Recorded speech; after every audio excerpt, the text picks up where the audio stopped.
Njengoba siqhubeka nokwenyuka izibalo zabantu abahaqwa isifo iCovid-19, izwe libheke ehlandleni lesithathu lwalobhubhane lwesifo. Izinhlelo zokugonywa kwabantu ziqale ngonyawo olubi. Ngenyanga edlule izwe lathenga eIndia umgomo iAstrazeneca. Ucwaningo lwenziwe liveze ukuthi lomgomo unawo amandla angako ukulwa nalolu hlobo logciwane elisha kulelizwe.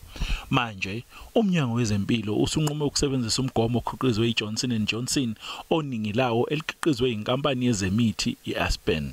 Given the outcomes of the efficacy studies, the Department of Health will continue its planned phase 1 vaccination, targeting the health workers using the Johnson&Johnson vaccine instead of the AstraZeneca vaccine.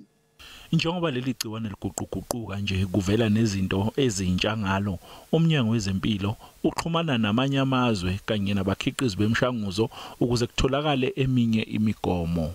The country has also secured the doses from Pfizer for phase 1 rollout, so they'll be brought forward earlier than originally planned. Ungqongqoshe wezeMpilo uthi umgomo iAstrazeneca angeke ucekelwe phansi. Ukuhlolwa kwalomgomo kubhekisiswa ukuthi ungakwazi ukumelana nalolu hlobo lwegciwane kuzokwaziwa ngoLwesihlanu.